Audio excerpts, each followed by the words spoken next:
As Tua Tagovailoa arrived for the Miami Dolphins, we talk about that and break down the rest of Sunday's Week 1 NFL action coming up next year on Locked On NFL. You are Locked On NFL, your daily NFL podcast. Part of the Locked On Podcast Network, your team every day.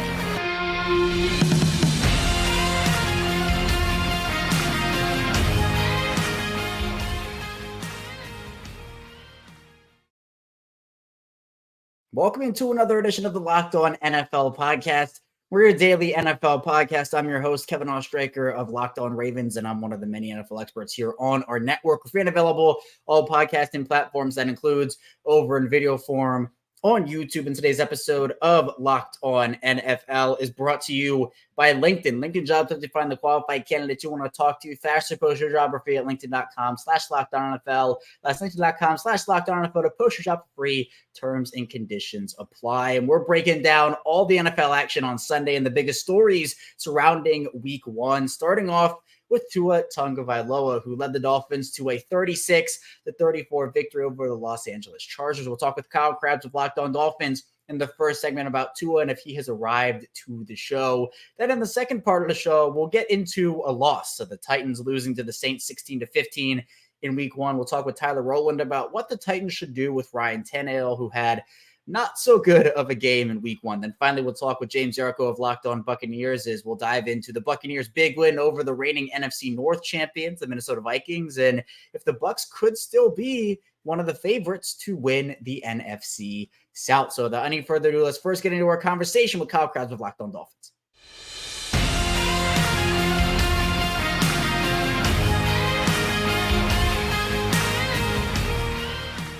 Well, what a thrilling win for the Miami Dolphins in the opening weekend of the 2023 season. Here to talk about that with me is Kyle Krabs, the host of Locked On Dolphins. And Kyle, I can tell you're still recovering a little bit from that game. It was a wild one. The Dolphins pulled out 36-34. Tua Tagovailoa just incredible. 466 yards passing. I think for him, there's always some discourse around what his status as an NFL quarterback is. We kind of talked before the show. Some people love him, other people don't, as you put it to me. But talk about Tua in this game. What'd you see from him, and how do you pull this game up from Miami? Well, I think what's really cool about this game from Tua's perspective is obviously this isn't the first time that he's had a game in which he's just absolutely gone off with Mike McDaniel, but this is the first game after the second of the documented concussions that he had last season, in which you kind of went into this offseason with kind of this black cloud over all of the good that they were able to establish last year. And for you to come out and put 466 yards on a fully healthy Chargers defense when that same defense last year punched you guys right between the eyes and knocked you out on primetime television, I think is kind of the latest building block of like the sports psychology and confidence of Tua. You know, so much of the first 2 years of him being a member of the Dolphins was looking over his shoulder at Ryan Fitzpatrick and the Deshaun Watson trade rumors. And he kind of fortified that last year.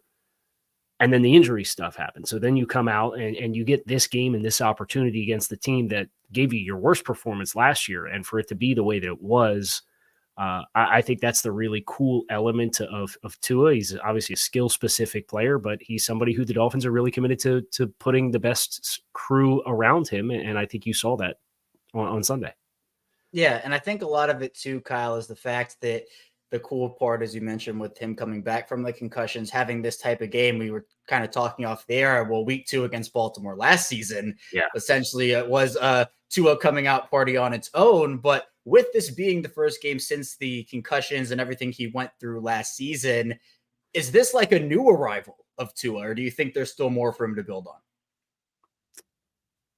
I think it's an exclamation point because even the Baltimore game last year, right? There was some young players in the secondary where there was some coverage miscommunications down the stretch in the fourth quarter of last year's game when Miami put 21 points up in the fourth quarter to kind of climb back into the football game. This was full strength Chargers. This was the Dolphins did not have Teron Armstead playing at left tackle. He didn't dress for the game. And he wasn't sacked once. And I thought you saw really good pocket movement. You saw him throwing with confidence over the middle of the field. I think you saw some stylistic differences that the Dolphins offense brought to the table. He distributed the ball well, despite the fact that Tyreek Hill had 10 billion yards, because Braxton Berrios got a couple of really, really good targets. Jalen Waddle had almost 80 yards receiving. They got the backs and the tight ends involved. So I think it was an efficient performance that kind of shows some new layers. And I know that was a big question for everybody with the Dolphins offense is, well, you largely brought the nucleus back. So what's going to look different this year? And if Tua can play with that level of confidence, and the fact that it happened against a full strength Chargers defense, I think that's the part of it that's kind of like, oh, okay, like maybe we shouldn't just think that Miami's just going to be a parallel or slight regression from last year's offensive performance. Yeah, and you mentioned Tyreek and Jalen Waddle, actually identical yards per catch, 19.5 for both of them, although Tyreek had just a few more yards. just a few more. Yeah, just a couple. Light deals. Yeah, 215, no big deal for Tyreek Hill. But it's seemingly, when you talk about receivers in this league, Tyreek is one of the few that can do what he does, and obviously has a very unique skill set.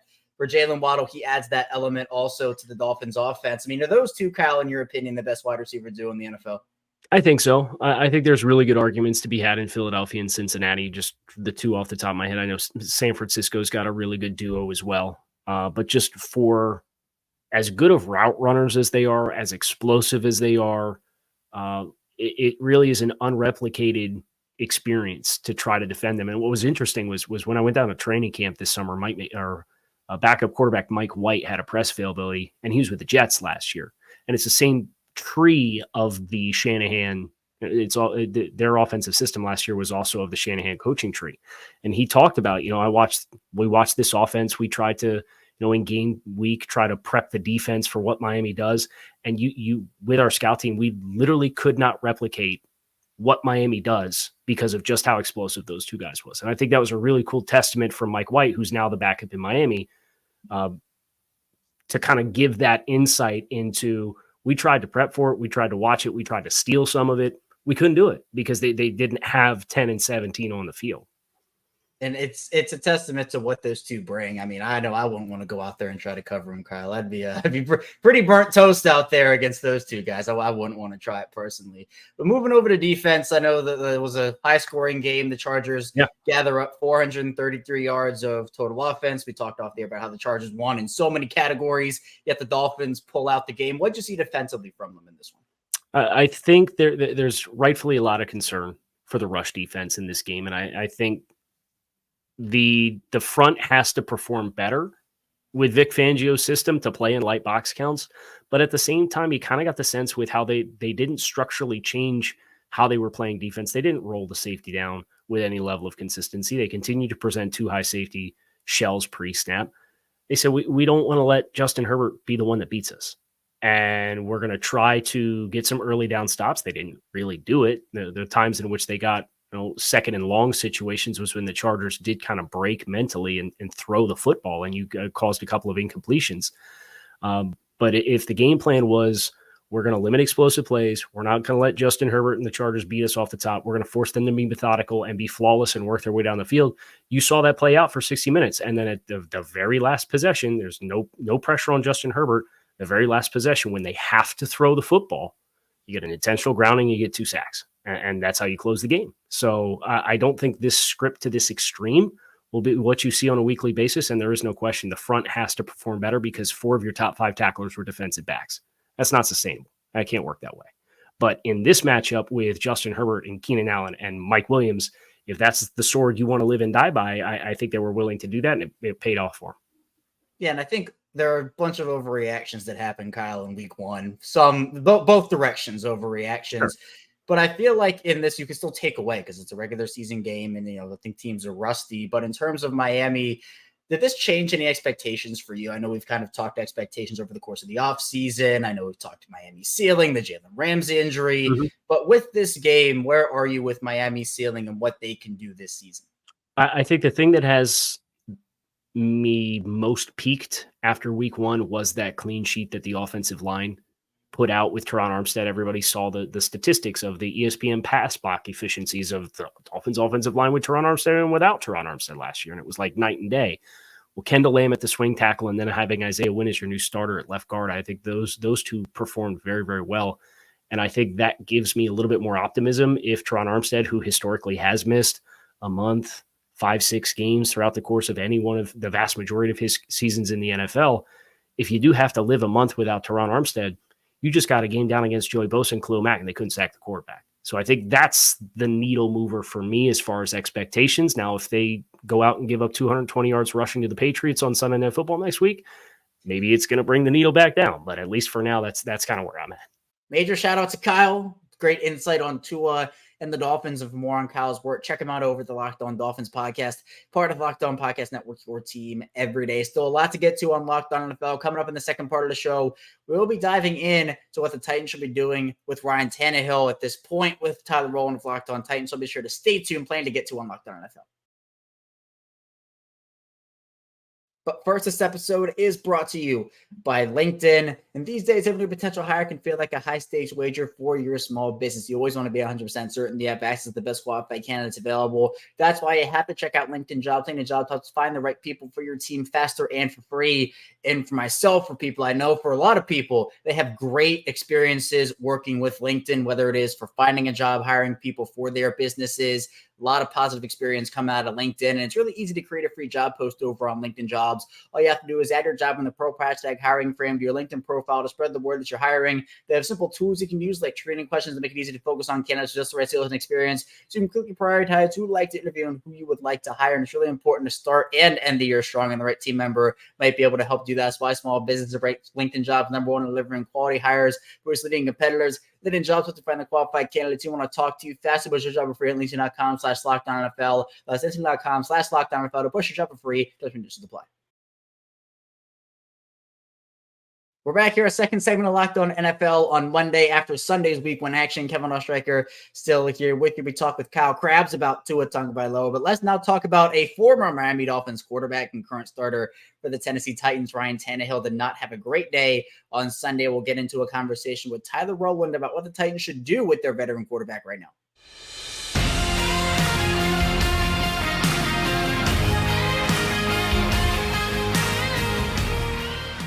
The Tennessee Titans lose in a 1-point game to the New Orleans Saints, 16-15. Here to talk about just what happened to the Titans and what the Titans should do with Ryan Tannehill is Tyler Rowland, the host of Locked On Titans. And Tyler, this is a game where Tannehill threw 3 interceptions. Arguably could have been a little more than that, but there were some weird decisions by Mike Vrabel made in this game. I want to just get your opinion on what this game was for Tennessee and why did it end the way it did?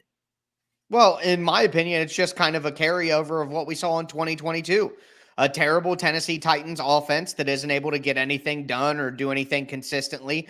And then the Tennessee Titans defense, led by a pretty good pass rush, have some great moments. And then ultimately the defense is let down. And when it's let down, it's because of the secondary. So it's kind of the same old for the Titans. But really the question comes in here.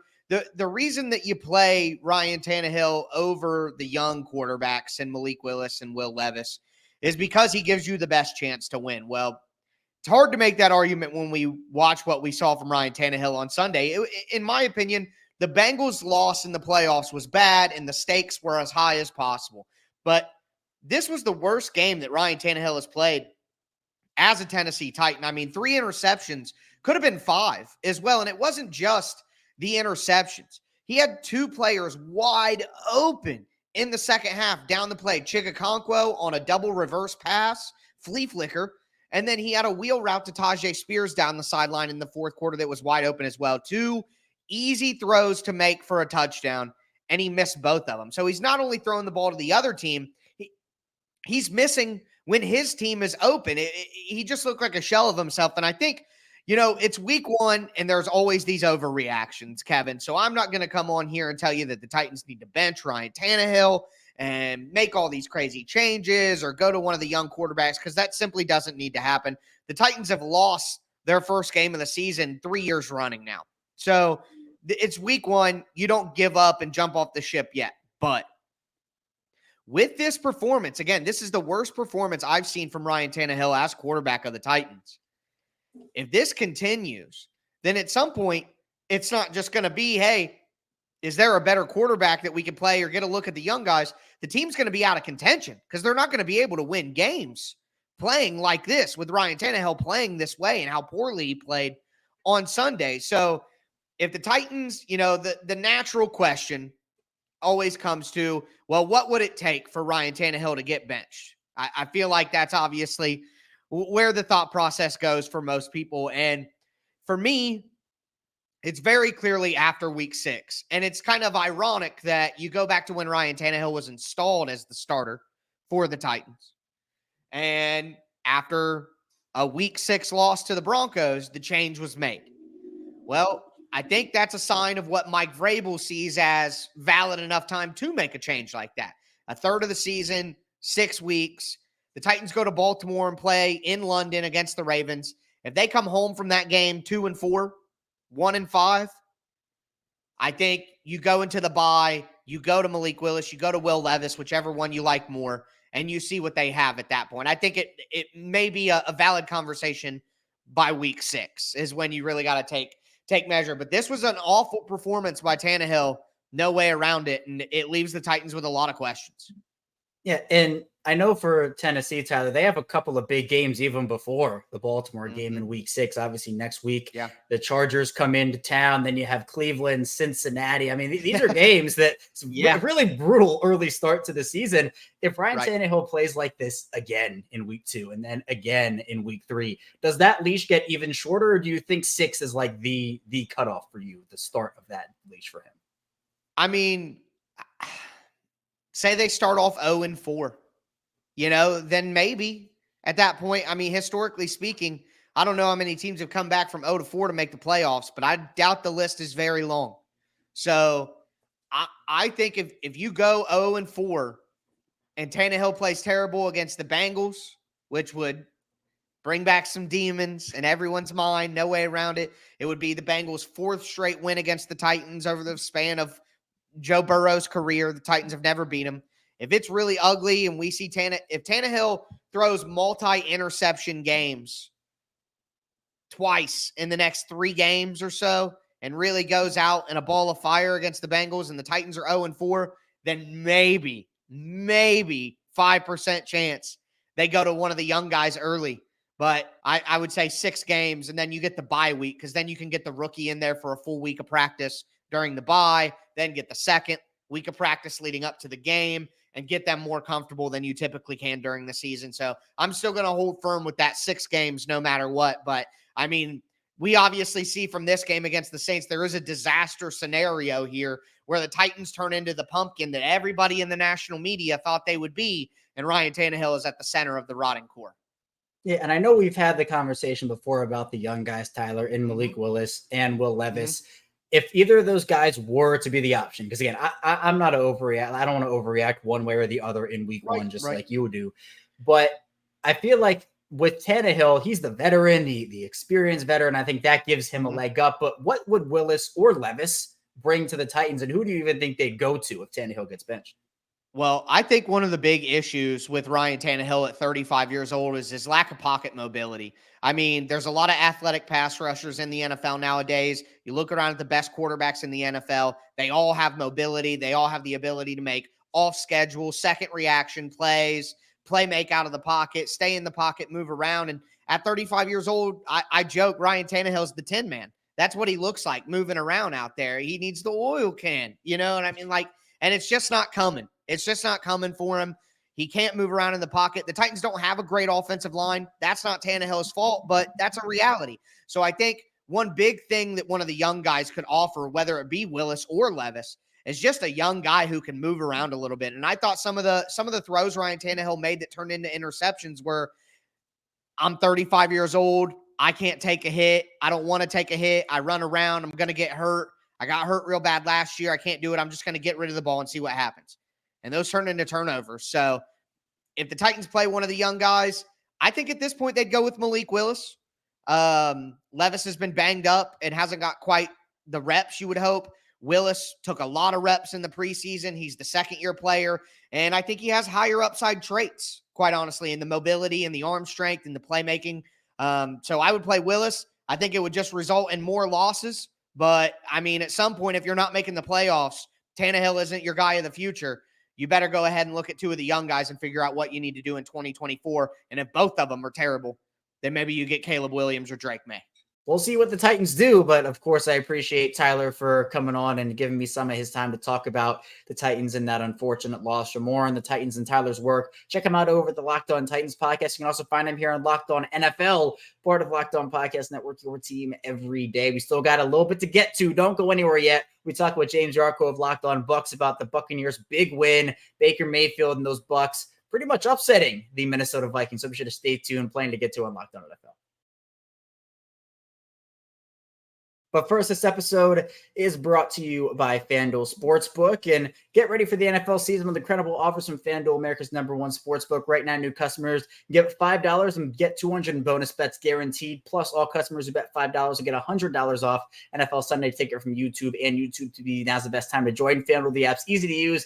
You can bet on everything from the spreads, the player props, and more. And we have plenty more NFL action to go here in the NFL season, so you can capitalize on FanDuel's great offers and easy-to-use app all the time, not just football. It's every single sport. But visit FanDuel.com/lockdown and kick off the NFL season with an offer you won't want to miss. FanDuel, official partner of the NFL. We are back, rounding out our Locked On NFL episode here for Monday. Kevin Ostraker still here with you, talking NFL football. We talk Dolphins. We talk Titans. Let's move to the NFC and talk Buccaneers with James Yarcho of Locked On Bucks as we get into their big win over the Minnesota Vikings now.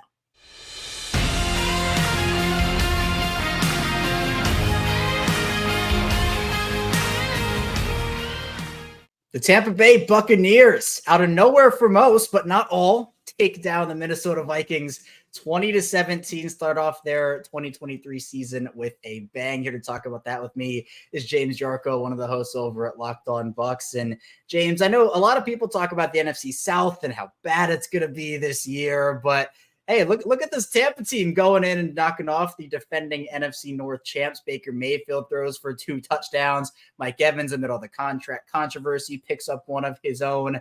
How did Tampa Bay pull this one off? Honestly, you got to hand the crown to the defense in this one. They were swarming Kirk Cousins early on, forced 3 turnovers. You get Kirk Cousins to fumble twice. He throws an interception to rookie Christian Izien on the goal line at the end of the first half when the game was still tied 10-10.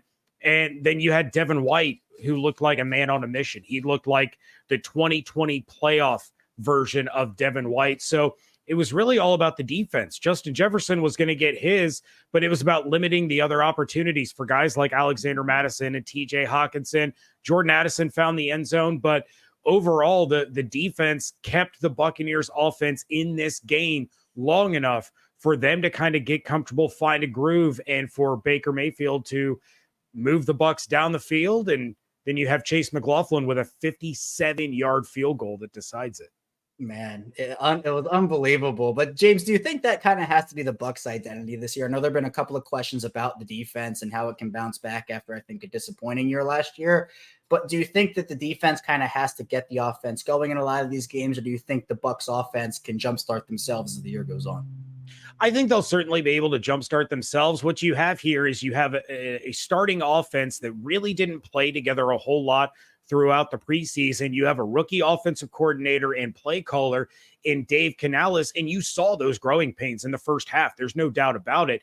Then he started to put together a little bit better combination of play calls in the second half, and you saw the Bucs go on a 9-minute scoring drive. So there's going to be some growing pains. There's going to be some adjusting, but this offense has a lot of talent on it. Dave Canales is a very creative guy. I think he went from trying to be too creative to overcompensating and becoming too conservative right out of the gate. Once he found that solid middle ground, that's when the Bucs offense really started to find its stride. So it's the defense is going to lead this team. There's no doubt about it, but the offense is certainly going to continue to progress and get better as the season goes on and as these guys get more comfortable with one another. And speaking of that, I know in the run game, James, it wasn't necessarily a wonderful day for Rachaad White, averaged 2.3 yards per carry. Sean Tucker, 5 for 15, so that's 3 yards per carry. How would you kind of assess Tampa's run game, and what do you expect from them moving forward? they need to stick with it. And it's something I mentioned on Locked On Bucks. You look at another professional team in the Tampa area, the Tampa Bay Lightning. Their coach, John Cooper, says process over outcome. I liked the dedication to the run game. I liked the touches that Rachaad White and Sean Tucker were getting, even Chase Edmonds getting involved a little bit. The outcome wasn't there that they were looking for, but you can't bail on it. You have to stick with that level of touches, that level of opportunity, and those results are going to come as a result of that. So, I'm perfectly fine with their usage, a little disappointed in the production, but I want to see that continuing forward for Rachaad White, Sean Tucker, and Chase Edmonds, maybe a little bit more involved in the passing game for these running backs. But again, I think that's going to come as the offense continues to get more comfortable with one another. And do you think that the defense on that side of the ball, James, do you think that they can keep this up? Can they be a high turnover defense? Can they be better than people think they can be this year? Oh, absolutely. You take a look at the playmakers on defense. You still have Vita Vea and Shaq Barrett and Devin White and Levante David. And then you have Antoine Winfield Jr., Carlton Davis, Jamel Dean. All of these guys were pivotal parts of that Super Bowl defense that got so many takeaways, that created so many opportunities. Antoine Winfield Jr. was a man on a mission. He was getting sacks, forcing fumbles, recovering fumbles, an incredible open field tackle on Justin Jefferson that saved a touchdown. So they have playmakers, opportunistic playmakers on that defense. And there's absolutely no question that they can be one of the better teams in the NFL in terms of takeaways. It's about the offense then maximizing on those opportunities and capitalizing when they do get the ball. Yeah, and I know that for the NFC South, James, I know that, again, so many people kind of counted out the division as a whole. But to do a little whip around the league today, I mean, Tampa wins, New Orleans picks up a win against the Titans, then you have Atlanta kind of taking it to the Panthers. How do you kind of feel Tampa slots up now that you've seen a week? And again, it's week one, so I never like to overreact one way or the other when it comes to that. But do you feel like Tampa could realistically pull off this division? Oh, I've said for quite a while that the Buccaneers are absolutely going to be in the hunt for the division. I don't think the NFC South is going to be as bad as it was last year. In fact, I look at the AFC South as being this year's version of last year's NFC South. But you take a look at kind of the big changes throughout the division. You can talk about the downgrade from Tom Brady to Baker Mayfield when it comes to the Buccaneers, but you take a look at all the upgrades that the team made because they've gotten healthy. They get Shaq Barrett back. They get Antoine Winfield Jr. back in his natural role. They bring back Jamel Dean. You take a look at Dave Canales over Byron Leftwich. That's an upgrade at a pivotal coaching position at offensive coordinator. So all the teams in the NFC South did what they felt they needed to do to get better. The Buccaneers situation was just a little bit different because of the cap constraints, but this is a team that's still loaded with Pro Bowl and All-Pro talent on both offense and defense. So as long as they're protecting the football and winning that turnover battle week in and week out, they absolutely can contend for the NFC South. And I want to ask you, what do you think are the big things that Tampa can take away from this game and move forward, especially for next week?